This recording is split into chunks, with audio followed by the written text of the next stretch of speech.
Welcome to episode 28 of the Views from 314 Feet podcast. My name is Randy Wilkins, and as always, I'm joined by Yankees beat reporter from The Athletic, Chris Kirshner. Chris, how are you? I can tell you I'm not as good as Aaron Judge, and I don't think anybody in the world is feeling as good as Aaron Judge. Are you feeling as good as Aaron Judge? I am not. Actually, I've had multiple confrontations with a person who works for the park across the street from my house that I walked him in. And this is about him pooping in the grass. And she's like making a big deal out of this, like literally following me around the park now. It's like he's a dog going to the bathroom. I pick it up, throw it away, and like we go on about our business. And you're like still bothering me about this. So I don't feel like Aaron Judge. I actually had that happen to me not recently. I would say like several months ago. There's like a little grassy area. It's not nice at all. It's not like Central Park. Right. It's not like a prestigious little area of grass that is around the corner for me. But a lady came, said something to me about I have two dogs, and she was like, this is why like we can't have nice things in the city and why kids can't play anywhere. It's because of people like you. And I'm like, what? If they're playing in this little area, then that's on their parents because it's not nice. It's hideous. It's overgrown. Like people get their haircuts in this park, which is fine. Like, you know, but there's human hair on the ground. And you're worried about my dog's poop that I'm picking up. Right. It's not like I'm leaving it there. Right. So yeah, so I had a similar situation, but yeah, I haven't seen that lady in a while. This is a park employee, and she like, we'll get to Aaron Judge in a second, but so it's like half state, half city. The state side is like where they have like a stick up their ass, but there's signs that like let you know, please don't put your dogs on the grass. I observe the rule. I get it. People sit there like I wouldn't want to be bothered with that either. So I don't bring him there. But there's like one stretch where everybody brings their dogs because like your grass, patch of grass, this patch of grass is horrible. Like they don't cut it. They're like weeds everywhere. Like they don't even cut the tree branches that hang over the grass. Like you have to duck under these branches. They don't take care of it at all. And there's no sign. So people bring their, if they're walking in that area, the dogs go to the bathroom, people pick up the poop or whatever, and then you keep it moving. And she just happened to be there. And like, she like cannot let this go. I had like another confrontation with her this morning and he didn't even do anything over there. Like, and she like works for the park and she's like escalating it. And I'm like, I picked it up and I walked on a path. Like he's not, what's the problem? Like he's not in the area. Oh, and the worst part is, there are people that have their dog in the area that there are clear signs. They go to the bathroom, they do their business, and she saw them and she didn't say a word to them. And I called her out on it. And I was like, okay, now I know what's going on here. Yep. And it's like, sounds like it. Yeah. She doesn't like white dogs, apparently. Yeah, not good. No, not at all. So I don't feel like Aaron Judge. Yeah, one of my dogs is black, so maybe that's actually the reason why she came up to me. Right. Well, I'm black with the white dog, so she's it might be messing her up somehow. So, we're gonna kick it off with one of the greatest baseball seasons I think any of us have ever seen in our lifetime, and maybe ever. Aaron Judge, captain of the Yankees, he hit about 17 more home runs this weekend. That is an exaggeration, but not by much, it feels like. Can you put into words what you're witnessing, not just as a member of the media, but just as someone that loves baseball and has watched it his entire life?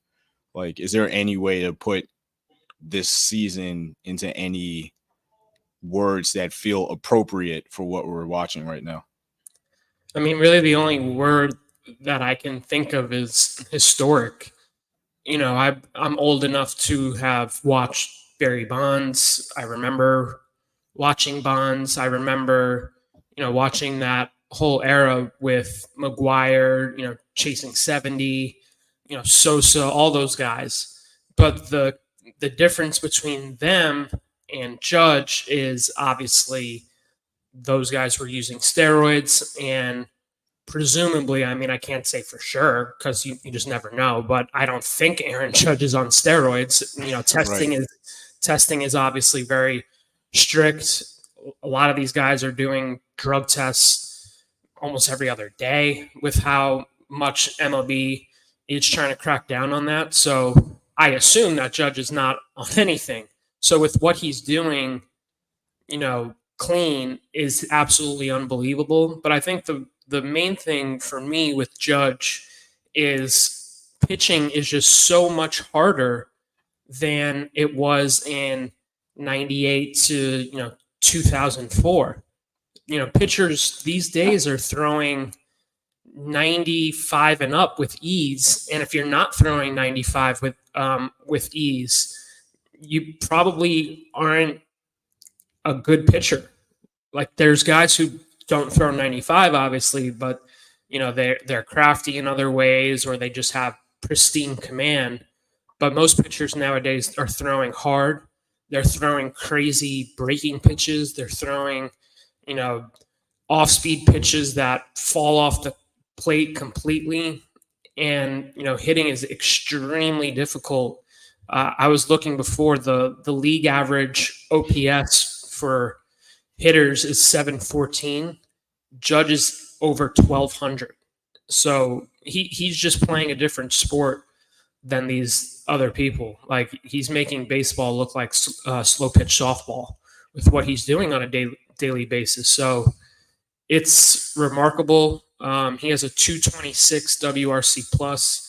The only MLB players who've ever reached that are Barry Bonds and Babe Ruth, who are obviously two of the greatest baseball players of the sport's entire history. So that's why I think historic is the right word to use when discussing Judge.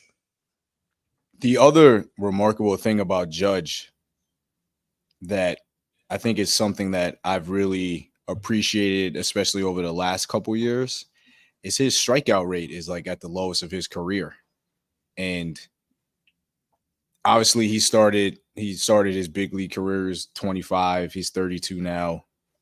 Excuse me. And to see someone mature so much as a hitter and like improve his craft so much from the beginning to where we are now, I just really respect and admire that. I mean, to do all the things that he's doing while being able to control the zone at such a impressive rate, like, really stands out to me. Like, obviously him hitting a home run damn near every game and all that stuff is like the real like meat and potatoes of things, because he's impacting immediately and all the time, and really raising the floor and ceiling of the team.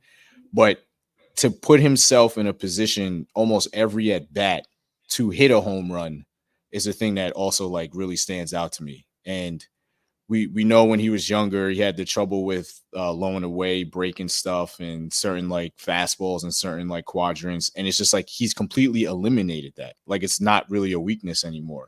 You might get him a couple times, but he's so skilled at his craft and his eye is so remarkable now that you can't really fool him. He either identifies it or he's smart enough to know what pitchers are trying to do to him in the sequencing. And then he just like his natural talent kind of takes over from there. So historic, remarkable, it's really just, I know people say don't take it for granted, and I actually don't think people are, but it's also kind of hard to understand what's happening in real time, because it's such a aberration from like how you normally watch baseball or consume baseball or play baseball, that it's kind of hard to really put it into a proper context yet. And I felt that way when he was doing 62. I was just like so happy that he was doing it and the excitement that went along with it. And I think people are doing that now. They're in the moment, but it's really hard for me, at least, to wrap my head around he's having a season that Babe Ruth had. Like, it's just very difficult to understand what that means. None of us saw Babe Ruth play. We just know the lore. But even when you like bring out the numbers, it's like, oh, that's what Babe Ruth did like all these years ago. That's crazy. But like, it's hard to like really understand what that means. With Bonds, but that time was like so special because there were things happening that you had like literally never seen before, even though you knew that they were taking steroids. Like the Barry Bonds thing for that 73 year was like insane. It was like we had never seen that before. But like this is amazing and awesome, and like he's helping them win games too. Like they're the best team in the AL right now. And like the offense is stepping up with him. It's not just like a one-man show or a two-man show right now. It's remarkable. It's just crazy. It's just like, oh yeah, he's gonna hit a home run now, and then he just like hits it. It's crazy. What's also remarkable to me is, and you kind of mentioned it, but he just doesn't chase out of the zone either. Like he ranks in the 96th percentile. So he's basically Juan Soto. Like he has Juan Soto's eyes now and the ability to control the strike zone in every count while also having the power that just nobody else in the sport has. So I think that's also remarkable. He's always going to have a whiff problem just because of his size. Right. But, I think you live with that with everything else that he possesses at the plate. I think it's fine if he swings and misses a couple times because when he does make contact, it's usually going over the wall these days. One interesting thing with Judge is back in 2022 when he hit 62 home runs, his ground ball percentage was 37.3%. And in the past 2 years, last year and this year, it's dropped to 30.4 and 30.1 respectively. So he's running his lowest ground ball rate, which is obviously a big deal for someone with his power, because if he puts the ball in the air, as we've seen, it has a tendency of going over the fence just because of how strong he is. And that's one of the things that has frustrated me with watching Stanton over the years, even going back to his Marlins days. Like Stanton is consistently running ground ball rates in the 40s, where if he could just change, the launch angle of his swing, we know Stanton has those patented line drive home runs. But if he just lifts the ball more often, we're talking about one of the greatest power hitters ever, but he just hasn't done that in his career. Like he's more of a ground ball hitter when that is obviously not ideal with someone who has the power he has. So that is also one thing that is contributing to Judge's success in the home run category, is he is just putting the ball in the air. And when that happens with someone his power, good things tend to happen. I honestly don't remember many times when Aaron Judge has hit the ball on the ground. Like I remember a couple of double plays, but it feels like it's so few and far between that I didn't even think about his ground ball rate, to be quite honest. It's just like I just see him hitting like ropes all day. Yeah. It feels like. So it's a big drop too. Like that's 7 percentage points from 2022. So you can see the difference. Absolutely. It just feels like even when he's making outs, like you mentioned the ground balls, he hit into a double play, I believe, on Friday with like runners on first and second. But for the most part, like if he's making outs, it's usually either a line drive to the outfield or a fly ball, which is what you want for someone like him. Anytime he hits the ball on the ground, it's not good because, one, he doesn't have like the speed of Volpe, so he's not beating those out. So you just want him putting the ball in the air as much as possible, and that's what he's done over these past 2 seasons now. So there's Judge. Obviously, he's doing remarkable things. And I think, I'm not sure if we're there yet, but there's another player in the lineup that might be stabilizing an important position offensively, and that's Gleyber Torres, who over the last, I don't know, I would say 15, 20 games, I know he wasn't in the leadoff spot for all those games, but he's starting to find a groove. And not only is he making better contact, he's driving the ball a little bit better. He's seeing a lot of pitches. And I know that that's something that he's been doing well over the last year and a half. And I know he was doing that pretty well at the beginning of the year. And he's like top 5 in pitches per plate appearance. But it really feels recently, since he moved into the leadoff spot, he's kind of taken that responsibility of grinding at bats to help set things up for Soto and Judge, which is what people have been looking for and asking for. But I think Gleyber's been really good over the last couple of weeks, and he's starting to make the impact that I think a lot of people expected him to have throughout the year. So do you think that Gleyber is laying claim to that leadoff spot for the rest of the season, and do you think that he can keep this up? I mean, he should be the leadoff hitter for the rest of the season. I was just looking at some stats while you were speaking. Since July 1st, he has a 356 on base percentage, and that is a really good number, especially when you're hitting in front of Soto and Judge. So just that number alone is what I would say is ideal for the Yankees, because Soto in a way has kind of gone a bit overlooked, especially I feel like league wide. Like, he has a 188 WRC plus. He's having one of the best seasons in recent modern baseball history. But because he's teammates with Judge, and Judge is just so much better, it's kind of gone a little overlooked. But just having someone with a 356 on base percentage on front of those guys should lead to a lot of runs. There's no reason why, if he continues this, that he should be hitting anywhere other than first. You mentioned him seeing a lot of pitches, which is good because, it helps Soto and Judge see more looks from the pitcher. The one thing that I'm interested in with Gleyber, just with his season as a whole, he just doesn't slug anymore, which is very strange because we've known Gleyber to hit many home runs, but he's just not doing that this year. I don't know why. I haven't asked him. I do plan on asking him at some point, because he is in the prime of his career, and his power is just missing. Last year he had a 453 slugging percentage. This year it's 357, which is the lowest of his career. The lack of power would suggest maybe he's not fully healthy in some way. I don't know.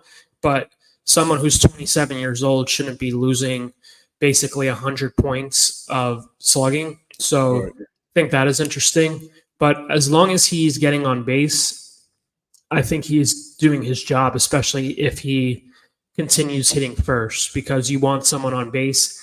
And what we've seen out of the leadoff spot for most of the season now is whoever's been batting leadoff hasn't gotten on base, and it's led to some missed scoring opportunities. So, even though he's not hitting the ball over the fence, as long as he's getting on base, I think the Yankees are going to be in a good spot. Yeah, I mean, at this point, for that specific position, Soto and Judge are so good that that's really all you need from that spot. I mean, obviously, if Gleyber can drive the ball a little bit more, that obviously helps. But the two guys behind him are on such a tear the entire season that you really just need to maximize what they're doing. Tim is also contributing to this conversation. So, yeah, I mean, I think I would like Gleyber to slug. I mean, obviously, there's a ton of benefits from that, but at the very least, if he's going to get on base a lot, then I think he's doing his job. And I think that at this point, the way that their lineup is set up, like that's the thing that they ultimately need. I still think that the more important spots in the lineup still rest in the middle. And I think that Stanton's contributions are like really important. And I know Boone has been talking a lot about like lengthening the lineup and how important that is. And I think Stanton still has like a tremendous amount of value in that regard. So it's great to see Gleyber contributing, but my eyes still always go to like the guys behind Judge. And Wells has been doing his thing. He almost won that terrible game against Cleveland where like nothing made any sense by himself. He almost had like 2 walk-offs and he was like inches away from both. And Stanton's been hitting well. And I think you could just feel the difference of this lineup when Stanton is clicking. And that back-to-back yesterday was awesome. But I think just in general, him being able to like drive the ball and like really make the middle of the lineup a threat is the ultimate line of demarcation on how impactful the lineup can be from day to day. Like, I think Gleyber's value in the leadoff spot is high and it's important. I don't want to downplay that, but I still think the middle of the lineup, for obvious reasons, but also the way that this lineup is constructed, like the middle of the lineup to me always commands a little bit more attention. I am interested to see what they do when they face their next right-handed starter. So against the Nationals, they have 3 lefties going against the Yankees. But when the next right-handed starter pitches against them, I am interested to see if Boone ends up keeping Gleyber in the leadoff spot, because he's mainly been leading off against lefties, and they've had other guys, namely Verdugo, hitting leadoff against righties, which, I think they have been obsessed with handedness this year, sometimes to a fault. There's no reason to be hitting Verdugo leadoff when he hasn't gotten on base basically all year. So I am interested to see if Gleyber keeps that spot when they do end up facing their next right-handed starter, because he should. Like, there's no reason why Verdugo or anybody else to be hitting leadoff, especially with how often Gleyber is getting on base. If Alex Verdugo keeps leading off in any capacity, I'm going to run through a wall, and this podcast will come to an end because I'll probably be dead because of Alex Verdugo. So that's my one Alex Verdugo comment for this episode. Well, the next time we record will be September 2nd, so maybe they will not be playing Verdugo on a daily basis, but we'll see. We'll see. I think that's a conversation for another time. Also, because I've lost faith that what we think should happen is going to happen. I just have a nagging feeling that they're not going to make a change, but that's for another time. So we're going to go to this break, come back, and talk about the Yankees bullpen. And we're back. It's Randy. It's Chris. So I guess this was a little bit of a surprise, but the logic made sense. The Yankees released Michael Tonkin the other day. Tonkin obviously was a revelation for the Yankees up until mid-July, pretty much after the All-Star break, where it kind of fell off a cliff and turned into a pumpkin. And his recent appearances have not gone well. And there weren't a lot of guys with options, and it kind of became like a roster game. We're trying to get a new arm up here and all that stuff. So Tonkin got released. So I don't think there's much to say about that. Like, the Tonkin train was awesome. It was great to see him contribute. I'm sorry that they DFA'd him, but I get it, and I don't think it's going to make or break their season. But it does lead to a conversation that I think is important to have now as we're getting into September and starting to look towards the playoffs as well. We've talked about it since day one. We know what the issues are with the bullpen and how the bullpen is it is their weakest unit, and it's been their biggest issue all season. But now there are potential reinforcements coming. So how do you think the Yankees are going to play this bullpen construction game in the next couple of weeks, because Hamilton could be back, Efros could be back, Lou Trevino might be back. They're going to have to make some decisions. Some guys have stepped up. Mark Leiter, one of the trade acquisitions, is still inconsistent. Obviously, Clay Holmes is the closer, whether people like it or not. That's the reality. They're not changing the closer. Luke Weaver has been good. Tim Hill has been good. But they obviously need reinforcements and people to improve some of the spots. So from what you've heard, how conversations you had with Boone and just like your observations, how do you think that they're going to play this bullpen construction game?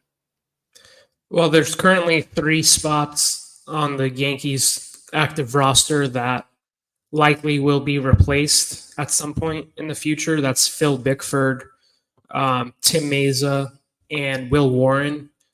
With Will Warren, I fully expect Schmidt will take his spot whenever he is cleared. And, we probably won't see Warren anymore if all things go well with health for the rest of the season. With Meza and Bickford, like those 2 guys are not making the playoff roster. So you look to see what they have in Scranton. You mentioned them. Scott Efros, Nick Berti, Ron Marinaccio, and Ian Hamilton. So there are 4 guys basically for 2 spots.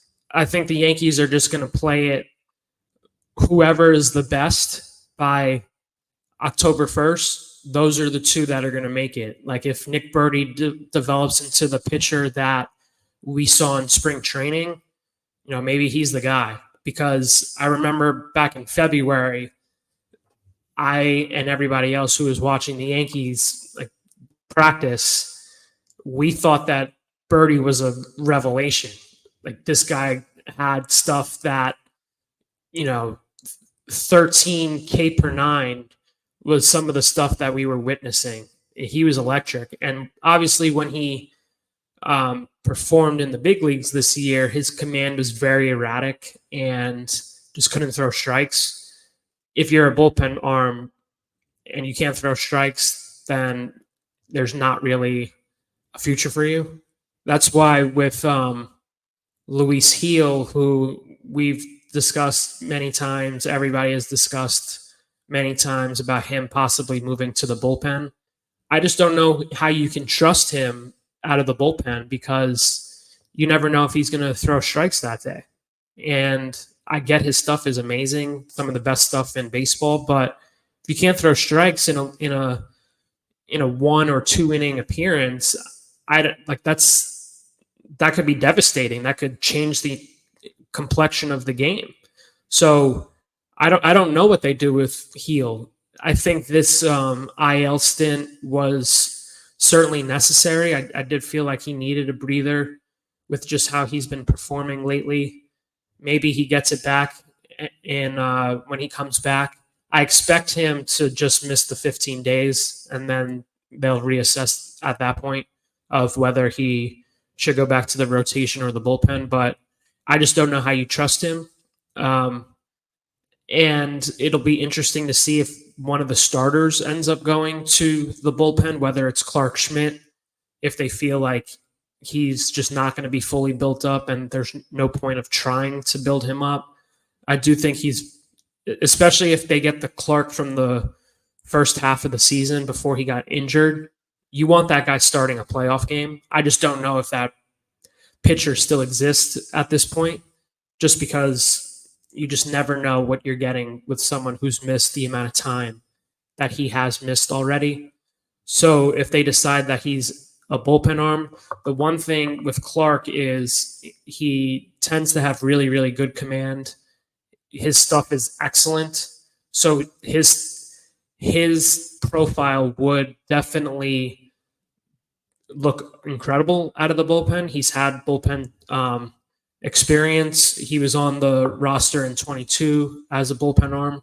So it's not like he hasn't done that before, but we'll see. And then I expect Ian Hamilton will get one of the playoff spots, even though he's missed a lot of time. I think they like Hamilton.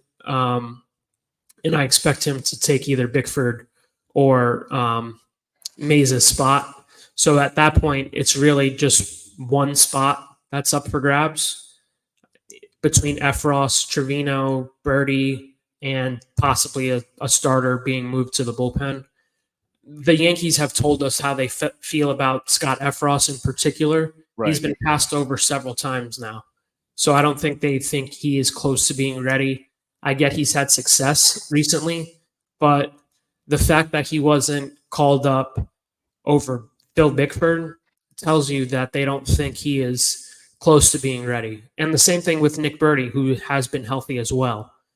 Like this past, the DFA for Tonkin could have been either Efros or Birdie. I get that both of those guys pitched the day prior, but still.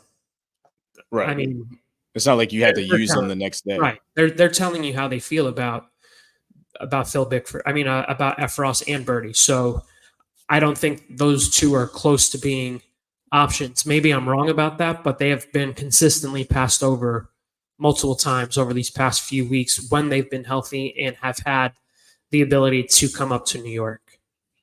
Yeah, I'm with you. I think Hamilton definitely gets a spot. And then I feel like that last spot is up for grabs. And I was thinking about this also with Efros and Trevino in particular. I'm not sure that the Yankees want to put themselves in a position where they have to rely on two guys that haven't pitched in over a year in the major leagues and pitching in a division race and also pitching in the playoffs. I think you're taking a pretty big risk. Not that they're not healthy or that they couldn't execute, but I think they've missed a lot of time, the both of them. And to just throw them in the middle of a division race, like, if you're playing Baltimore and it's top 6, first and third, no outs, are you going to throw Scott Efros in there and he hasn't pitched in a year and a half? Like, I'm not sure if you would. And if you feel like you can't put him in those situations, it might be better to look elsewhere, because I just don't think that there's enough time to get them sharp without having potential major consequences if their outings don't go the way that you need them to go. I think they're kind of like up against the clock a little bit.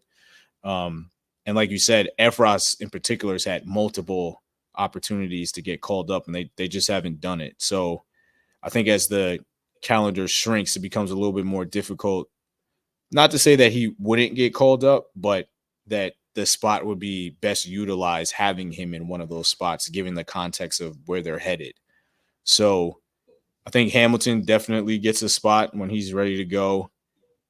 And then I think a lot of it's going to be influenced by which starter is doing what at a particular point in the calendar. If ideally for me, Clark Schmidt slides into that 3 spot in the rotation and quickly goes back to the Clark Schmidt that I believe would have been an all-star if he didn't get hurt.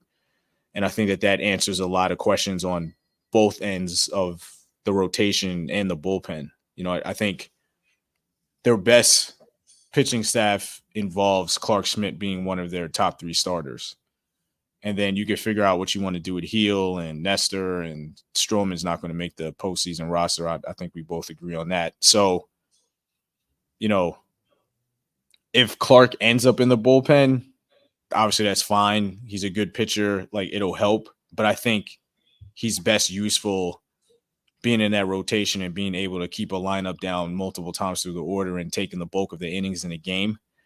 And I totally share your concern with Heel out of the bullpen, but it might be a risk that you take because his stuff could be really dominant out of the pen if he can harness it a little bit. You know what I mean? So I think that's definitely like a risk reward situation that if it was me and he's back after the 15 days and Clark Schmidt is in the rotation, I start figuring out in these games, can Luis Heel be that bullpen weapon that we talked about before? But again, and I've said this before, I think a lot of all this calculus is going to rest on Clark Schmidt and like what Clark Schmidt can do and in what role he can do it in.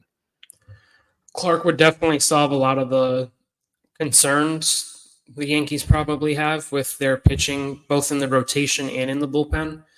Because with the rotation in particular, I don't know outside of Cole who you would be like geared up for if they were starting a playoff match.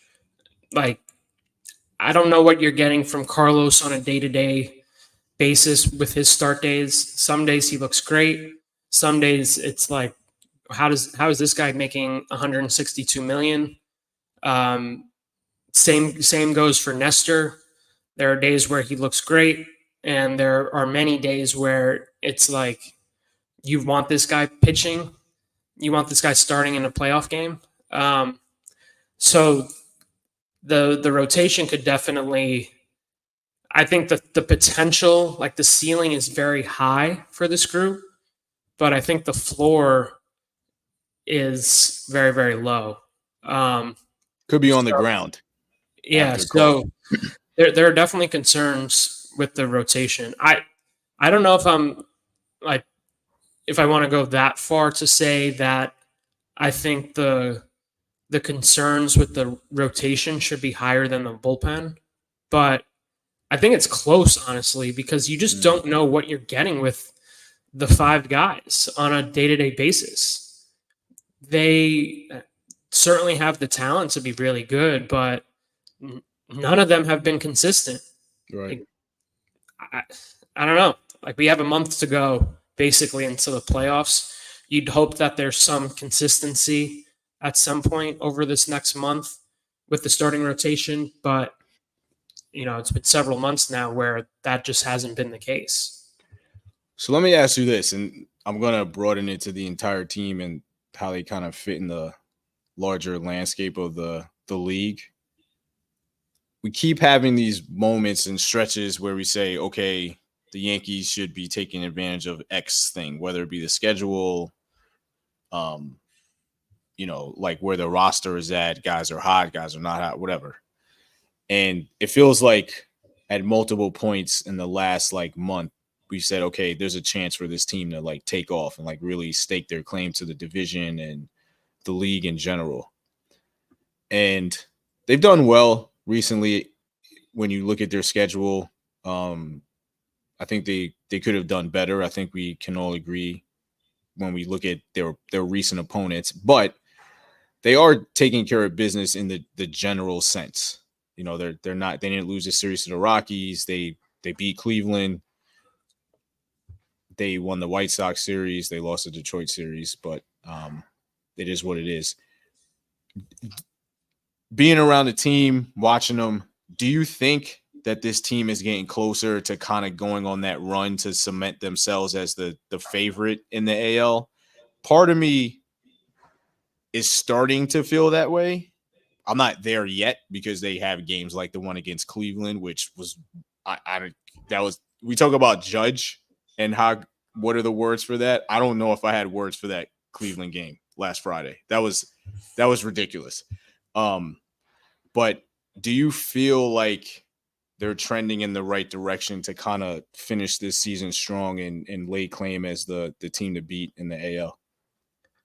Honestly, I don't know, because they have a tendency of looking really good one day and then looking like shit the next day. Right. That's kind of been the theme for every team in baseball this year. So I don't really have an answer for you for that. I think they have all of the talent in the world to win the World Series, no doubt about it. But as far as taking their claim of being the team to beat, I don't know. I think that's just how I feel, because they have definitely lost some games that they probably shouldn't have. Losing 2 of 3 to the Angels, losing 2 of 3 to the Tigers, dropping a singular game to the White Sox. They've had opportunities to put the division race to bed, and the same can be said about the Orioles, honestly. So I don't know if I'm there yet as to whether they should or shouldn't be the favorites, especially in the American League. I do think they are the best team in the American League, but again, I don't know what you're getting from the Yankees on a day-to-day basis. It wouldn't surprise me if the Nationals 1, 2 of 3 in the series. It just wouldn't. That's just how the Yankees have played. So I'm not there yet, honestly. Yeah, I don't think I'm totally there yet either. But there's definitely a part of me that maybe that's a better way to put it, something that you mentioned. I think that they're showing that they can be the best team in the league. Yeah, Not 100%. that like, I look at all these other teams and I honestly believe the Yankees are better than all of them. They're not playing like it, so that kind of undermines my feeling on it. But I feel like very confident that if I were to put their best games and performances against everybody else in the American League, they're better. Like I think I'm at that point. The problem is they don't consistently put their best foot forward.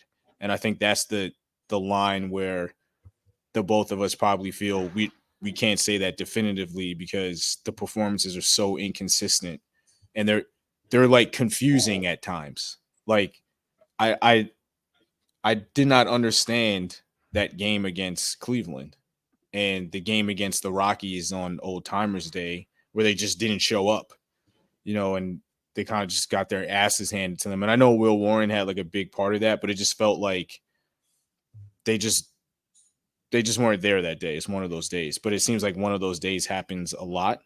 But I do think, and I mean this like earnestly, I do think they're the best team in the AL. But the caveat is they need to play like it. And they very obviously haven't done that consistently. But when I put them up against the other teams I would say in the majors, but like let's just keep it to the AL. I don't think any of these teams are better than them. I mean, the Astros, they have bullpen issues, and I think they're without Kyle Tucker, their lineup like falls off a cliff after a certain point, and their starting pitching has been better. The Orioles, we all know like what their issues are. I don't buy. I think the best team in the Central is Kansas City. To be quite honest, I don't think it's Cleveland and Minnesota and Kansas City and Cleveland start a big series today with their doubleheader. I would look at Kansas City as a threat to the Yankees and every other team, just the way that they're constructed. They're young. Bobby Witt is having like one of the greatest shortstop seasons of all time. I don't know. I just feel like I just want the Yankees to put it together because I do think that they're the best team in the AL, but their play needs to justify that. And I don't think that they're at that point yet either. Yeah, I definitely agree with you. The one team that I would be scared about is honestly the Astros, just because they do have lots of postseason success. They know how to win in October.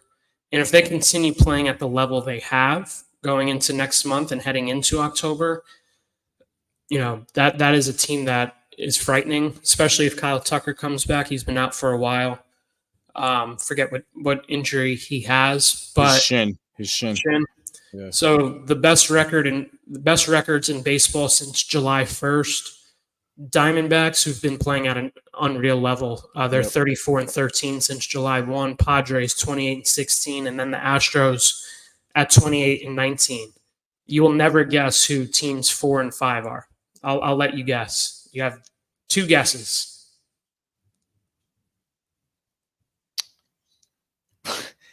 It's probably one of them is probably a bad team, and one of them might be the Yankees. But it's not the Yankees. It's not the Since Mets? July 1st. No. Who? It's the A's and the Tigers. Okay, I knew one of them was not a good team. Yeah, so I like the Tigers. I thought they were impressive. I mean, like I know they're not like a great team, but I like some of their young guys compete, and I thought that they pitched really well, even though they're like kind of making it up as they go along. Like they pitched well against the Yankees. So yeah, they definitely pitch well. I'm stunned with the A's. I don't know what's going on over there. Yeah, it's kind of weird. Yeah, I can't tell you why that's happening, but that's a long stretch, especially for a team that is not good. Right. They have the 4th best record since July 1st. The Yankees are 14th with the 23-22, and then the Orioles are 20th at 23-25. Yeah, I don't know why. I don't know why I said the Yankees. I watched them, so that was like ridiculous to say. But but the Orioles, they've had so many injuries, especially to their pitching staff. I just don't know if the Orioles have the pitching to advance far in October. Like I would have more concerns. Like if we're doing an Orioles podcast, I think the concerns would be higher for them than they are with the Yankees. Oh yeah. I don't trust basically anybody. And Corbin Burns has looked very, very shaky for about a month now. Yep. And if Burns is not pitching at an ace level, I don't think that team can win in October. They need him to be one of the best 3 to 5 pitchers in the sport, which he is, at least on paper. But if he's not pitching at that level, I would have major concerns about that team. And it's certainly a team that I think could get bounced in the first round if they are not having their main guys come through. And Burns is certainly at the top of the list. Yeah, but I think Baltimore is in trouble.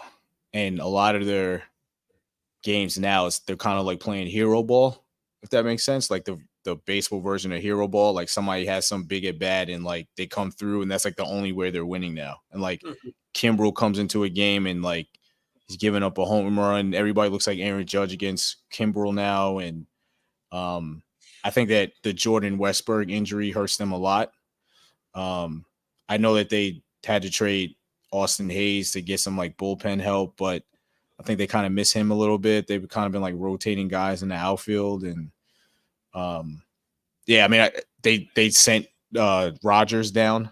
So the Yankees didn't have like a great trade with De Los Santos, but the Orioles didn't have a great trade with Rogers either. And they paid like a hefty price to bring him in. And like that has not worked at all. He's not even on the major league roster right now. So, and they obviously need starting pitching. So yeah, I mean, I think they still have time to figure it out, but I think that right now, speaking on August 26th, they definitely have more issues than the Yankees. I mean, I think the Yankees are in a much better spot, but it doesn't mean anything if they don't take advantage of it. I mean, they have to win these games against competition that wouldn't be considered elite of the league. The Yankees have to take care of business. You can't keep Baltimore around and like let them figure it out. You know what I mean? So the Yankees still need to do their job, regardless of Baltimore's issues. So we'll see what happens. So we're going to go to this break, and then we'll get into the mailbag, and then we'll wrap it up. And we're back. It's mailbag time. Let me see here. James, we got your question about Heel in the bullpen, but it feels like we covered that earlier, so we'll skip that one. Anthony, we enjoyed your questions, but we have no idea how to answer any of them. Even though I do appreciate is Alex Verdugo part of a sleeper cell question. I don't think he's part of a sleeper cell. I think he's just, well, you guys know how I feel about Alex Verdugo. There was also one on Twitter from we asked people to email just so it's in one spot, but Ray Marcano says, if Cole declines his player option, do you see how letting him walk and claim he needed the money to try to re-sign Soto, who he might not offer top dollar to anyway?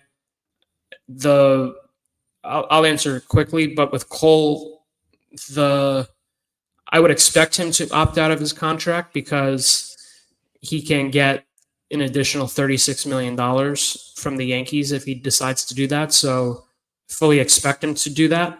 I don't think he wants to pitch anywhere else. I think he wants to be a Yankee for the rest of his career.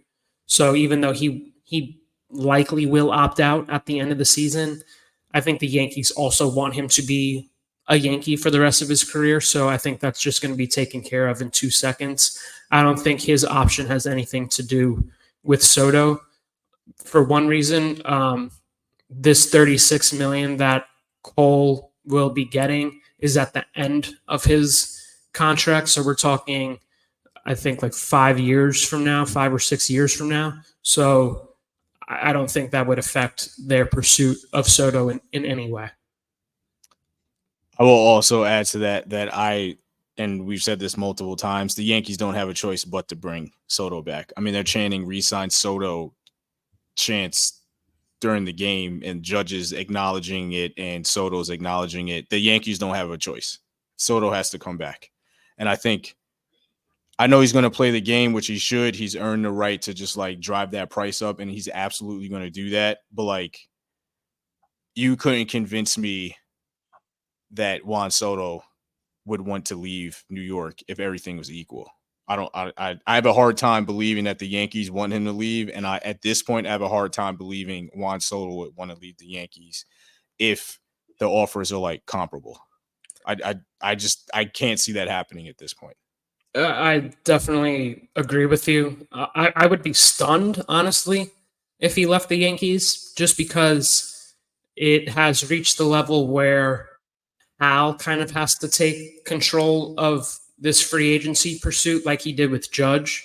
For the most part, when we're talking about players on the free agency market, most of the time Cashman handles that, and then he will go to Hal. I think Hal has to just handle this free agency.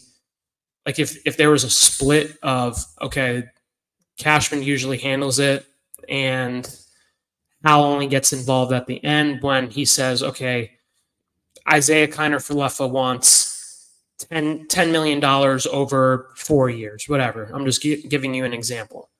And then Hal says, okay, that's fine, do it, and then it's done. I think with Soto, because the money is going to be so high, Hal just probably has to control this free agency like he did with Judge.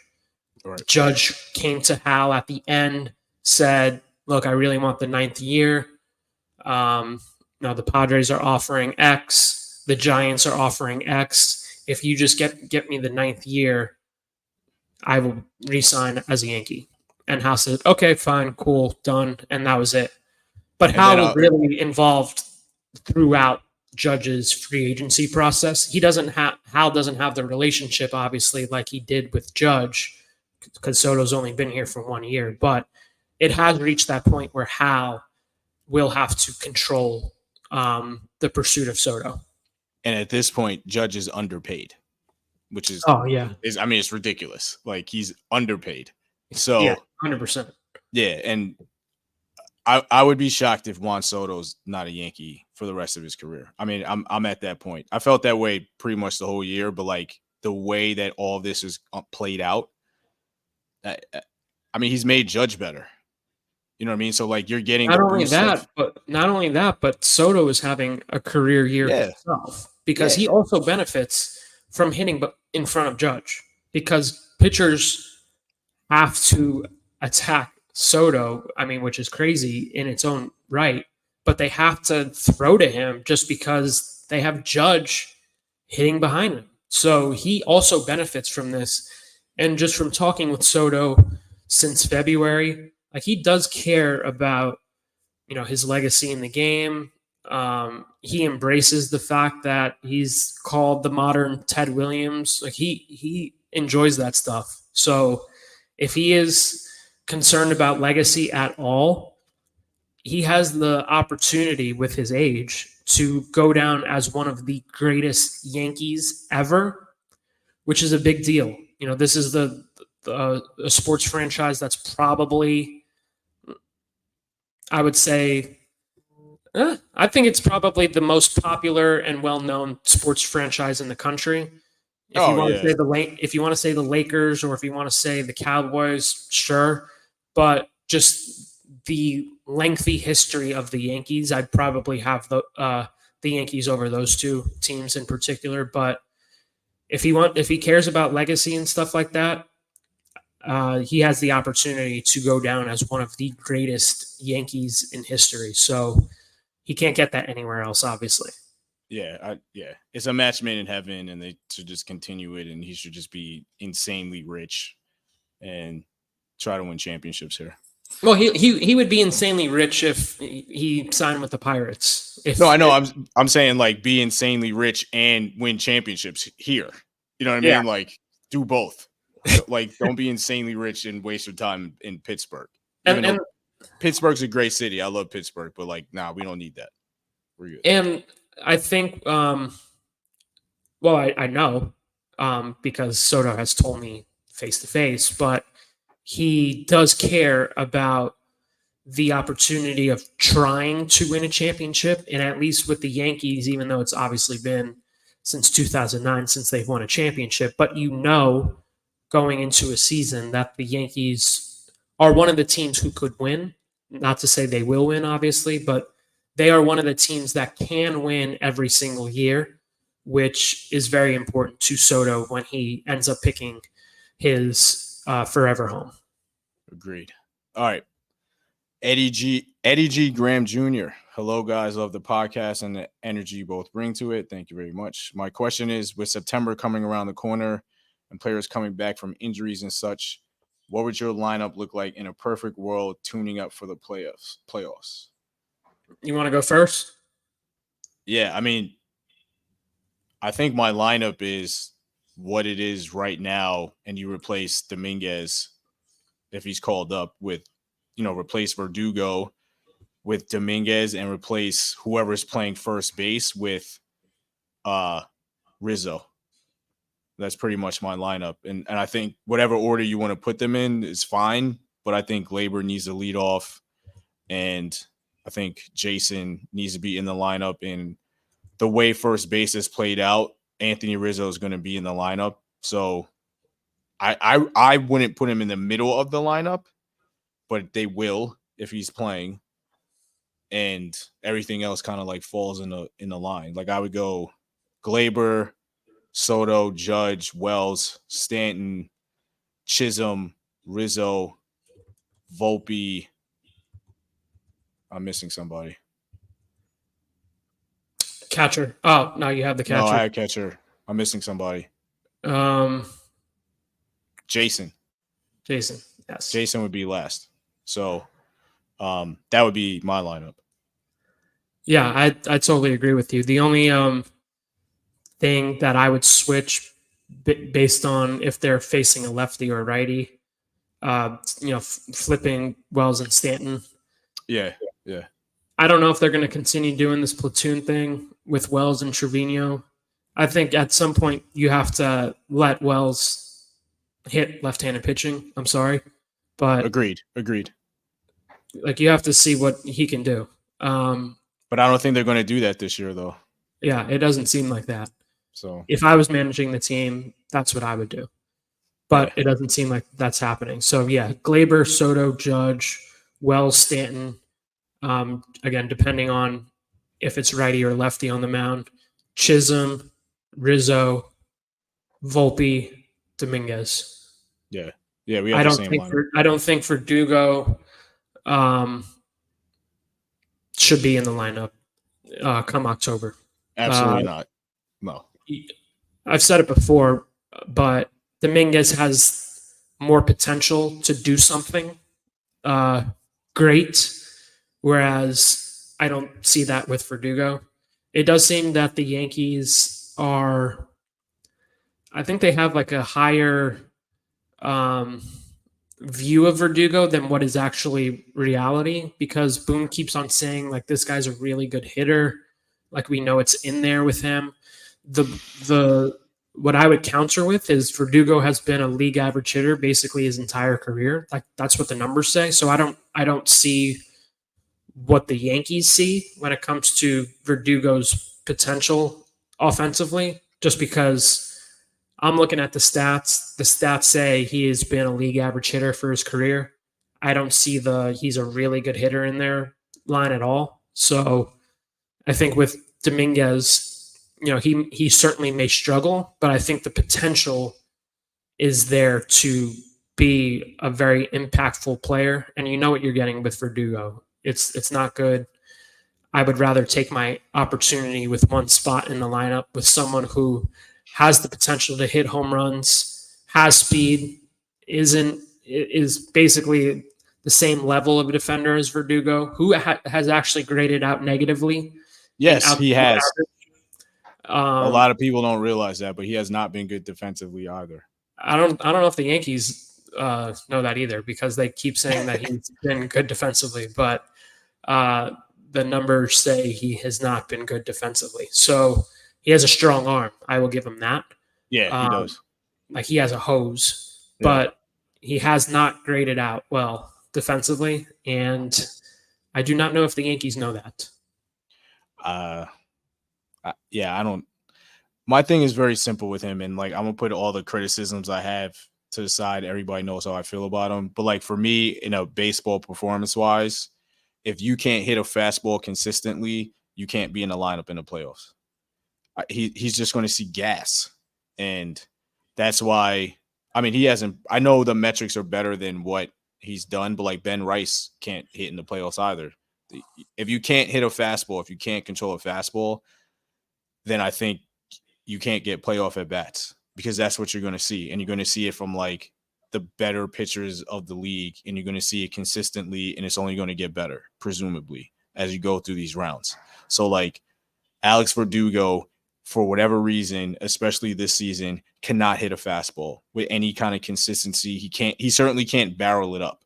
So it's like, to me, especially in the playoffs, it's about slugging. It's a power game in the playoffs. You're not going to be able to string 5 or 6 hits together every other inning and like play fundamental baseball. You'll have some opportunities to do that, but generally you got to drive the ball. And if you can't square up a fastball, you're not going to be productive in the playoffs, generally speaking.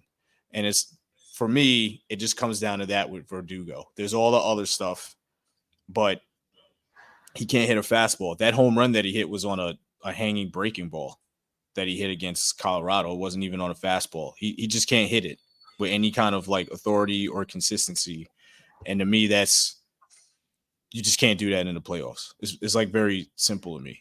I know Jason Dominguez can hit a fastball. So, you're trying to, you gotta do damage in your at bats. And if you can't do damage if you can't hit a fastball. So Verdugo to me is like, if there's a moment where he can pinch hit, great. If they believe he's a good defender, you want to like replace Dominguez in the later innings because he doesn't really play left and maybe decision making is not there, just out of comfort based on like that one Tigers game, like where he didn't make a great decision at the end of the game. Okay, fine. But if you can't hit a fastball, you can't play in the playoffs. That would be my like criteria. Unless you're Anthony Volpe, who's a good defender, because he can't hit a fastball. Right, he can't hit a fastball either. But like he's like he's really good. Right, and they don't really have a replacement. Right. If they had a replacement, then I think you could maybe have a conversation about it. But for sure, there's no Jason at shortstop. But you're right about Volpe too. He can't hit a fastball either. Yeah. So yeah, that would be our lineup. So thank you everybody for your questions. We appreciate it. Thank you for the Twitter question. We're gonna wrap this up. Get out of here. Thank you everybody for listening. Chris, any final thoughts before we get out of here? I'm excited to cross off another stadium that I have not been to, Nationals Park. I've heard it's fine. I've heard it's a decent stadium. I know the press box is basically on the moon. Yeah, it's like 80 feet. 80 floors up in the yeah, so the view probably won't be that great, but this will be stadium number 25 for me. Nice. So I only haven't been to Detroit, San Francisco, Pittsburgh, Miami, and Cincinnati. Those are the only 5 I have not been to. Nice. Yeah, I was thinking about going down to DC on Wednesday to maybe catch the game, but we'll see. I don't know. See how I feel. I don't know if I want to do another long drive after my excursion to North Carolina a couple weeks ago. Mm-hmm. But yeah, have a good time down there. Hopefully the Yankees win that series and take care of business, but that we'll see. Thank you everybody for listening to the podcast. We appreciate it. You can find us on all of your favorite podcast platforms. You can find us on YouTube under the same name. Please give us a 5-star review. We appreciate all of you checking in and supporting us, and we will speak to you next week.